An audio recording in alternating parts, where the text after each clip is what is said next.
जैसा कि आप सामने देख रहे हैं, मानव रोग।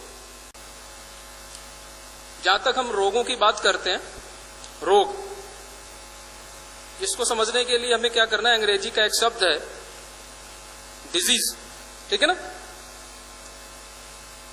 डिजीज, उसको हम थोड़ा उसका विच्छेदन करना पड़ेगा। आप देखेंगे डिस इज, है ना, this is, this means lack, कमी, इज मतलब आराम, यानी कि जब आपको आराम ना मिले, कमी महसूस हो। वैसे भी स्वास्थ्य, इसकी जो परिभाषा है, कहते हैं कि जो स्वस्थ व्यक्ति है, फिजिकली स्वस्थ होना चाहिए, मानसिक तौर पर स्वस्थ होना चाहिए, और जो सामाजिक उसका व्यवहार है वो भी स्वस्थ होना चाहिए, तभी उसको स्वस्थ बोलेंगे। ऐसा नहीं है कि वो उसके अंदर कोई फिजिकल रोग नहीं है, ठीक है, फिजिकल डिजीज नहीं है उसके अंदर, और वो मानसिक तौर पर ठीक नहीं है तो उसको स्वस्थ नहीं बोलेंगे। या हो सकता है मानसिक तौर पर भी हो, बट उसका जो सामाजिक व्यवहार है वो ठीक नहीं है, इसका मतलब वो स्वस्थ नहीं है ना। तो ये जो डिजीज, ये जो रोग है, कैसे आ गया शरीर में? जैसे मैं अब क्लास में कभी इस विषय पे बात करता हूं तो मैं हमेशा बच्चों को उदाहरण देता हूं। सपोज एक कंट्री है, ठीक है ना, कंट्री में एक देश है और उसमें सब कुछ शांति से चल रहा है, ठीक है ना। कभी कभी देश में उथल पुथल हो जाती है, बम विस्फोट हो जाते हैं, ठीक, अराजकता फैल जाती है। क्यों? क्योंकि देश के अंदर कुछ ऐसे असामाजिक तत्व जो देश के अंदर के हैं या जो बाहर से घुसपैठिए आ जाते हैं, वो ऐसी हरकतें करते हैं। ऐसी हमारा शरीर भी है, हमारे शरीर का भी एक सिस्टम है, डिफेंस सिस्टम है, ठीक है ना। वो सिस्टम क्या करता है, वो प्रोटेक्ट करता है, शरीर में शांति रहे, ठीक है। जब शरीर स्वस्थ रहेगा, मानसिक तौर पर शांति रहेगी, तब आप अच्छे से अच्छा काम कर सकते हो, ठीक है ना। अच्छा काम करोगे, देश का नाम होगा। तो हम अगर ये रोगों को, अगर हम इसका वर्गीकरण देखें तो आप देखेंगे यहाँ पे कॉन्जेनिटल डिजीज यानी जन्मजात रोग और अर्जित रोग, ठीक है ना। जन्मजात रोग क्या होते हैं? जो बच्चे में जन्म के समय से ही आ जाते हैं। हमारे सुबह के कालांश में हमारे एक सर थे बायोटेक्नोलॉजी के गोरखपुर यूनिवर्सिटी के, उन्होंने बताया था कुछ जन्मजात रोगों के बारे में, उसी कड़ी को मैं आगे बढ़ाता हूं। तो जन्मजात रोग, शरीर में जब बच्चे का जन्म हुआ उसके साथ ही वो बीमारी आ गई, ठीक है ना। वो किसकी वजह से होता है? वो हमारे जीन में डिफेक्ट हो गया, ठीक है ना। नॉर्मली क्या है, ये सब आनुवांशिक रोग हैं, जेनेटिक डिसऑर्डर। और जो अर्जित रोग हैं, ये जन्म के बाद जब बच्चा बड़ा होगा, ठीक है, वो इधर उधर से उसके अंदर जो रोगाणु है वो उसके अंदर प्रवेश कर जाते हैं और रोग फैलाते हैं, ठीक है, वो अर्जित रोग हो गया। इसी तरह जो अर्जित रोग है ये भी दो तरह के होते हैं, संचरणीय रोग यानी कम्युनिकेबल डिजीजेस, असंचरणीय रोग नॉन कम्युनिकेबल डिजीजेस, इनका अंग्रेजी में और भी नाम, इन्फेक्शियस डिजीज ये, और ये नॉन इन्फेक्शियस डिजीज, ठीक है। फर्दर हमने इसको दो भागों में डिवाइड किया गया है। एक होता है प्रत्यक्ष संचरणीय रोग और अप्रत्यक्ष संचरणीय रोग, ठीक है। इसको हम डिटेल में 1 बाय 1 करके आगे बढ़ते हैं। जन्मजात रोग, इनकी बात करते हैं। रोगों को जो नवजात शिशु में जन्म के समय से ही विद्यमान रहते हैं, जन्मजात रोग कहते हैं, ठीक है ना। आनुवांशिक विकार, हार्मोन का असंतुलन, शरीर की प्रतिरक्षा, इम्यून सिस्टम का सही तरीके से काम नहीं करना, कुछ ऐसे कारक हैं जो आनुवांशिक बीमारियों को जन्म देते हैं। यहाँ पे example thalassaemia, haemophilia, sickle cell anaemia और बहुत सारे। एक स्किड होता है सीवियर कंबाइंड इम्यून डिफिशियंसी। ये थैलेसीमिया क्या है? थैलेसीमिया एक जेनेटिक डिसऑर्डर है, ठीक है ना।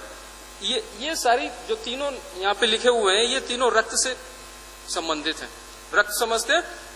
कैसा कलर होता है रक्त का? सफेद कलर का रक्त देखा आपने? नहीं देखा?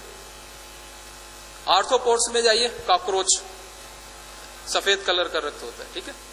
तो जितने भी मैमल्स हैं, सब शायद कॉर्डेटा वगैरह, उसमें सब में रक्त का कलर लाल होता है। क्यों होता है ऐसा? हीमोग्लोबिन की वजह से रक्त का कलर लाल होता है, ओके। अच्छा, ये जो थैलेसीमिया ये हीमोग्लोबिन से ही संबंधित है। आपने हीमोग्लोबिन क्या है? एक प्रोटीन मॉलिक्यूल है, वो 4 सब यूनिट से मिलकर बना हुआ है। बता सकते हैं कोई? 2 अल्फा यूनिट और 2 बीटा यूनिट। यहाँ पे 12th वाले बच्चे होंगे, ठीक है। तो जो हीमोग्लोबिन है वो 4 यूनिट से बनता है, 2 अल्फा और 2 बीटा, ठीक है। थैलेसीमिया भी 2 तरह का होता है, ए थैलेसीमिया और बी थैलेसीमिया, या अल्फा थैलेसीमिया, बीटा थैलेसीमिया, इसी से रिलेटेड है ये। यानी कि ए थैलेसीमिया, उसमें अगर ये जो 4 यूनिट हैं, यानी 2 अल्फा 2 बीटा, इनमें अल्फा में अगर कोई डिफेक्ट होता है, कोई कमी होती है, उसकी वजह से क्या होता है, जो हीमोग्लोबिन है वो अच्छे से काम नहीं कर पाता। और वो हीमोग्लोबिन कहाँ रहता है, किसके अंदर होता है, कौन सी सेल है वो? हाँ, लाल रुधिराणु, रेड ब्लड सेल। तो ये जब डिफेक्टिव थैलेसीमिया उसके अंदर जाएगा तो जो उसका शेप है आरबीसी का, लाल रुधिराणु का जो शेप है वो आकार उसका परिवर्तित हो जाएगा, बदल जाएगा। और जब बॉडी में सर्कुलेट होगा फोर्स के साथ, ठीक है ना, तो हमारे आर्टरीज के अंदर से जब जाएगा तो कहीं ना कहीं रास्ते में टकराएगा वो, उसकी वजह से क्या होता है, आरबीसी रप्चर हो जाएगी और हीमोग्लोबिन बाहर आ गया प्लाज्मा में। इसके बाद वो यूरिन के थ्रू बाहर निकल गया। तो थैलेसीमिया में रक्त की कमी हो जाती है शरीर में। ऐसे बी भी होता है, यानी कुछ बीटा चेन में डिफेक्ट होने की वजह से बी थैलेसीमिया। इसके बाद हीमोफीलिया। हीमोफीलिया का नाम सुना होगा आप सबने, हाँ। तो हीमोफीलिया में क्या होता है, इसमें क्लॉटिंग फैक्टर अब्सेंट हो जाते हैं, उनकी कमी हो जाती है। फैक्टर 8 और फैक्टर 9, ये भी हीमोफीलिया ए और हीमोफीलिया बी है। हीमोफीलिया ए यानी फैक्टर 8 अब्सेंट होता है, और हीमोफीलिया बी यानी फैक्टर बी अब्सेंट होता है। उसकी वजह से ब्लड क्लॉट नहीं होता है। और ये जो बीमारी है ये महिलाओं में नहीं होती है, महिलाएं इसके लिए कैरियर का काम करती हैं, वाहक का काम करती हैं। और जो बीमारियां होती है पुरुषों में होती है, अधिकतर बच्चों में होती है। और ऐसे बच्चों को बहुत ही सुरक्षा में रखना पड़ता है कि खरोच न लगे। खरोच लग गई तो सारा ब्लड लॉस हो जाएगा, उसकी डेथ भी हो सकती है। सिकल सेल रक्ताल्पता, सिकल सेल एनीमिया, ये भी उससे संबंधित है। इसमें हीमोग्लोबिन में जो बीटा चेन है उसके 6 पोजीशन पर एक अमाइनो एसिड है, 12th वाले बच्चे जानते होंगे, ठीक है ना। वो अमाइनो एसिड वो चेंज हो जाता है, दूसरा अमाइनो एसिड आ जाता है, उसकी वजह से जीन, ये जो हीमोग्लोबिन है, डिफेक्टिव हो जाता है। और इसकी वजह से भी सेल का शेप चेंज हो जाता है और सेल रप्चर हो जाती है। और हीमोग्लोबिन प्लाज्मा में आने की वजह से ब्लड प्लाज्मा में आता है, फिर यूरिन के थ्रू बाहर हो जाता है, एनीमिया हो जाता है। एक ऐसे ही सीवियर कंबाइंड इम्यूनोडिफिशियंसी, वो भी ये हार्मोन के संतुलन की वजह से होती है, या आप समझ लीजिए ये शरीर की प्रतिरक्षा प्रणाली, एक एंजाइम है एडेनोसाइन डाइएमिनेज, एक एंजाइम एडेनोसाइन डाइएमिनेज, वो क्या करता है, जो आपके थाइमस ग्लैंड का नाम सुना होगा, जानते होंगे, हाँ, बोन मैरो, यानी कि जो बी सेल टी सेल जब मैच्योर होती है तो एंजाइम वहां पे वर्क करता है। वो एंजाइम की कमी हो जाने की वजह से बी सेल और टी सेल मैच्योर नहीं होती हैं, और उस बच्चे में जिसमें अगर ये है उसका इम्यून सिस्टम काम नहीं करता, उसमें बहुत सारे रोग होते हैं और फाइनली उसकी मौत भी हो सकती है। तो ये जन्मजात रोग।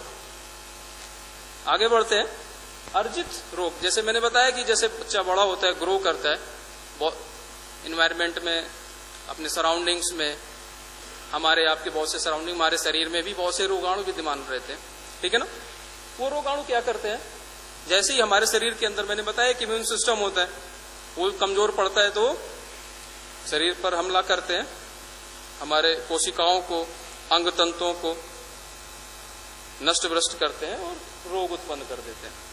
ये सारे रोग भोजन, पानी, वायु, त्वचा के माध्यम से शरीर में प्रवेश कर जाते हैं, ठीक है। जैसे मैंने बताया कि हमारा शरीर एक, अगर हम किसी देश से तुलना करें तो जो हमारा फर्स्ट लाइन ऑफ डिफेंस बोलते हैं ना, त्वचा, ये हमारी जो स्किन है ये फर्स्ट लाइन ऑफ डिफेंस है। जैसे किसी देश की जो आर्मी है, जैसे हमारे देश में BSF, coast guard, navy, air force, Bharat Tibet सीमा पुलिस, ये सब हमारे फर्स्ट लाइन ऑफ डिफेंस हैं।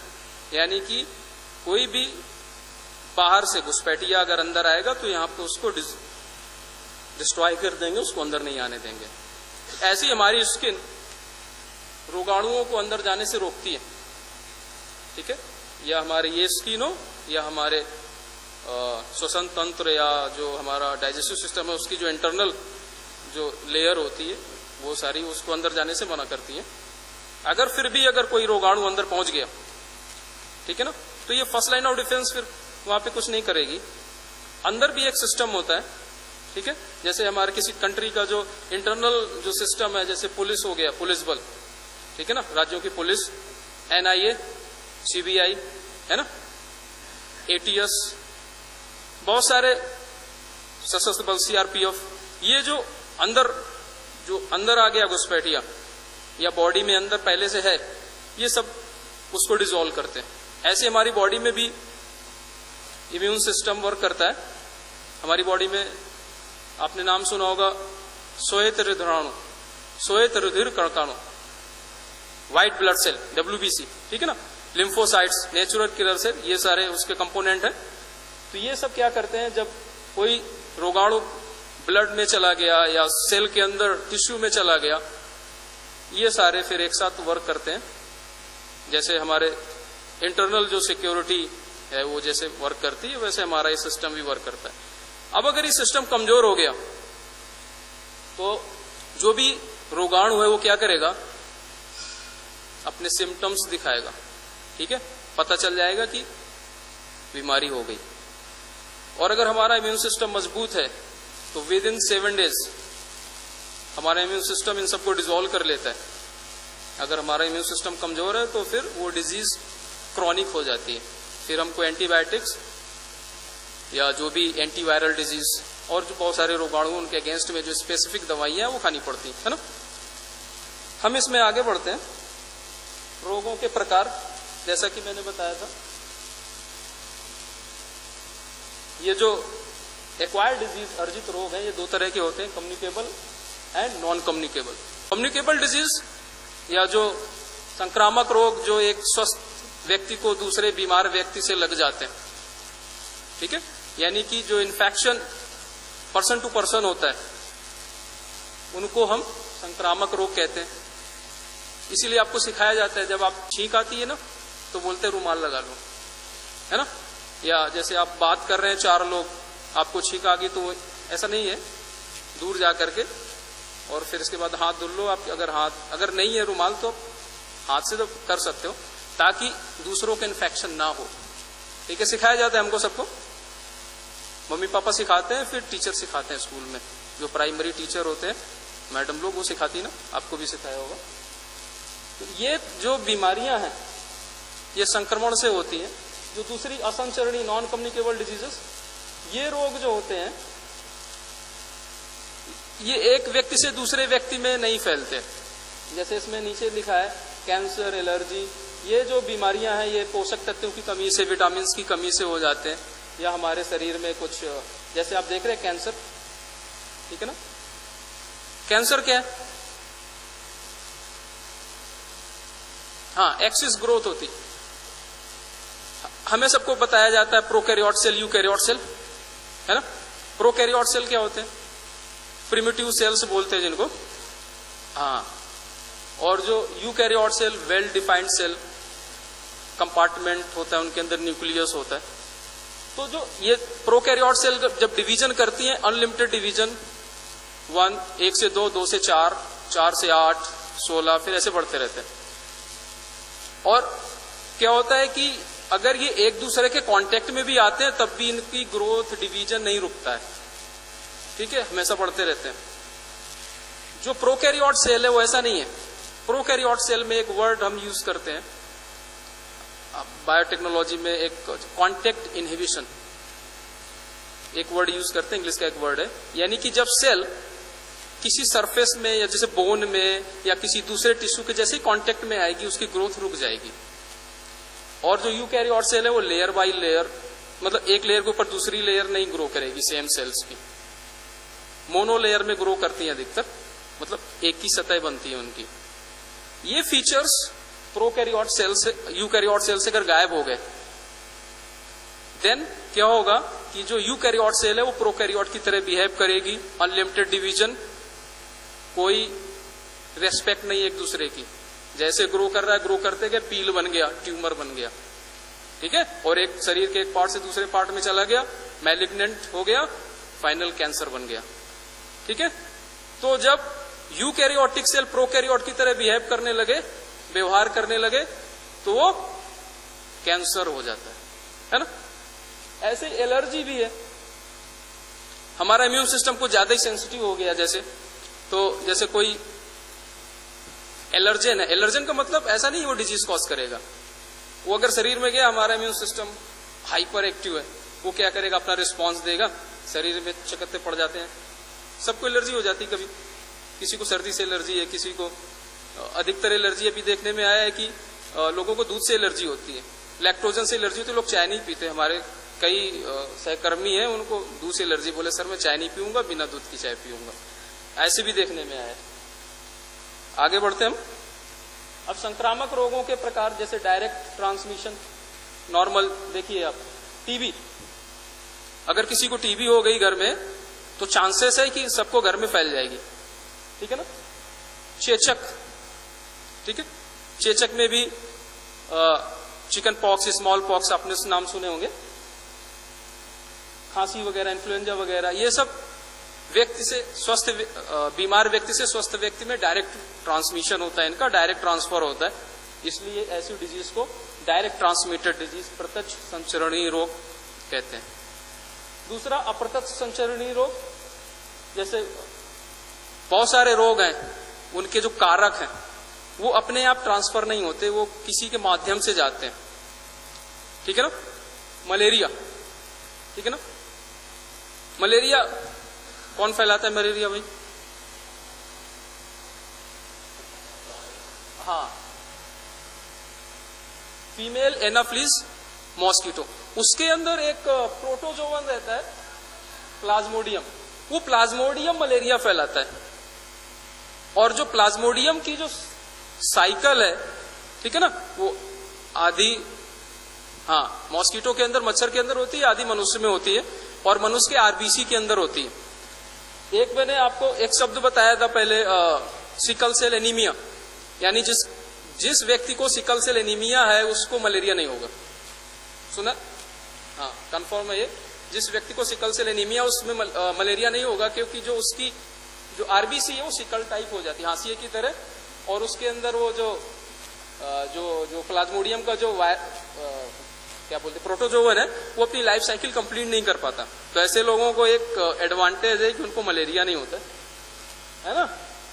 जैसे हैजा, पोलियो, डेंगू, काला आजार, अफ्रीकन निंद्रा रोग, स्लीपिंग सिकनेस, सीसी फ्लाई द्वारा फैलती है ये, काला आजार, सैंड फ्लाई, पोलियो भी डायरेक्ट नहीं फैलता, ठीक है ना। डेंगू, अभी बरसात के बाद डेंगू के बहुत सारे केस पूरे देश भर से आए, उसका कारण क्या है? क्यूलेक्स मच्छर, है ना।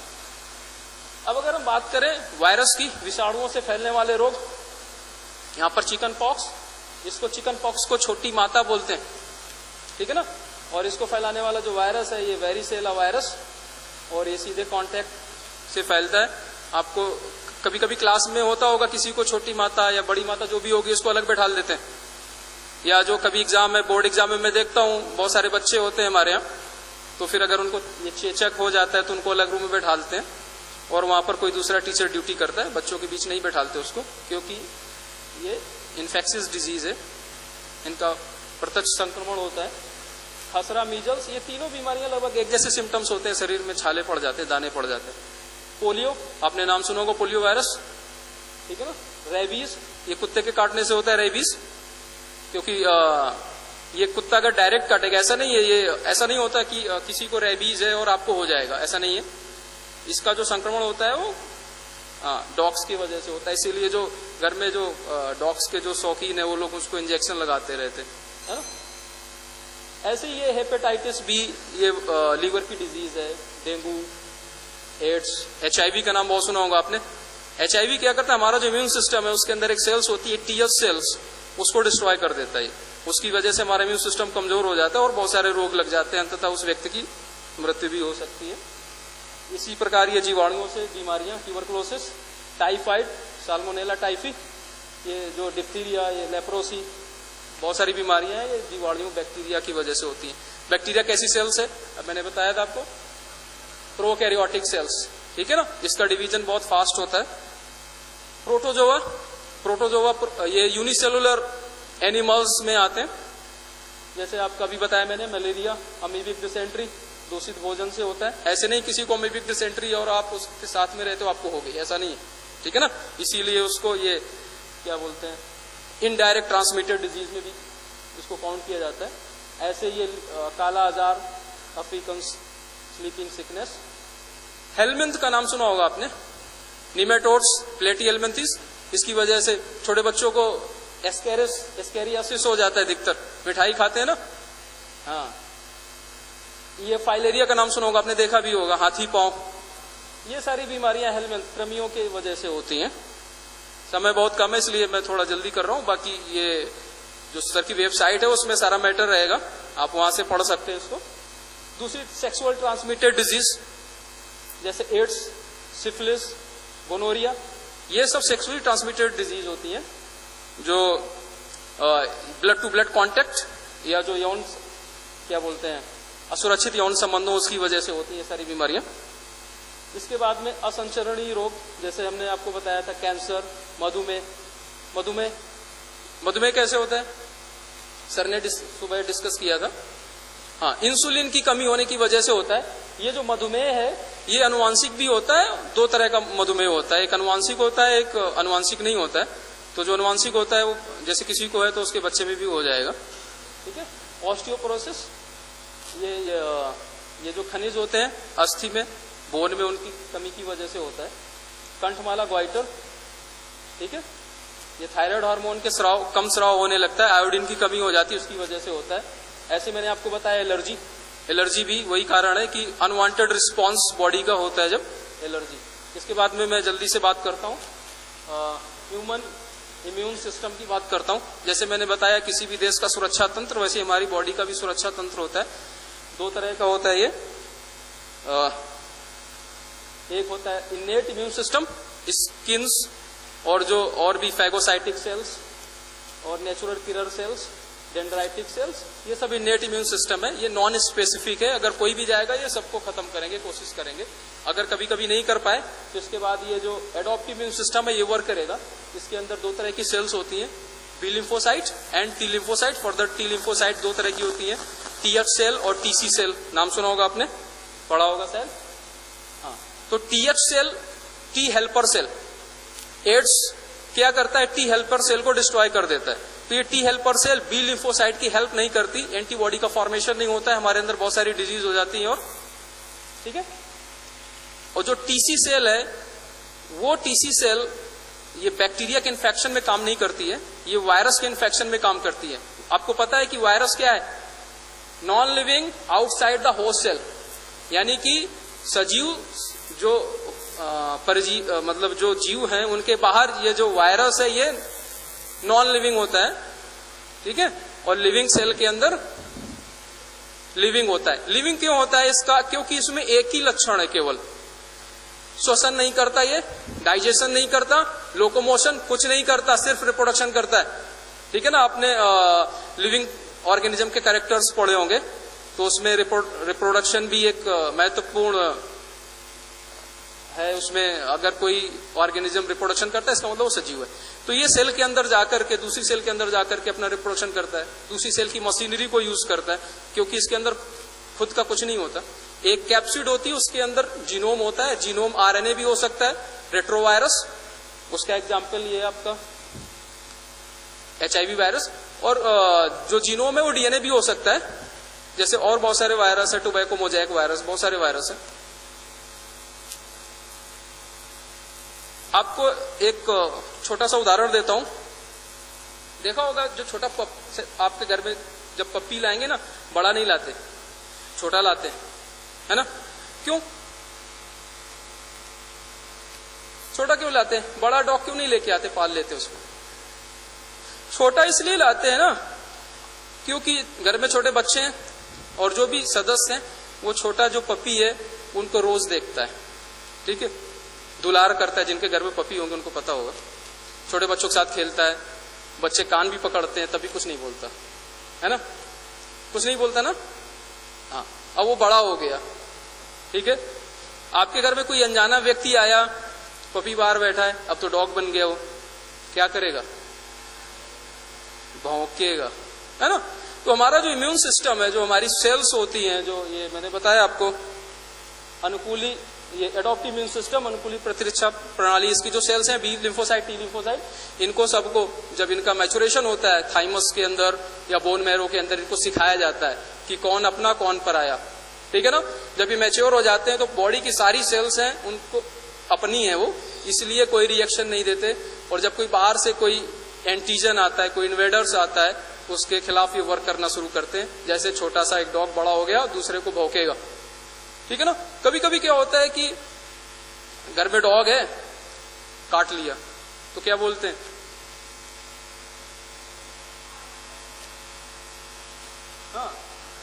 हाँ नहीं बोलते, ये तो पागल हो गए, ये तो अपने को काट रहा है, नहीं बोलते, बोलते ना।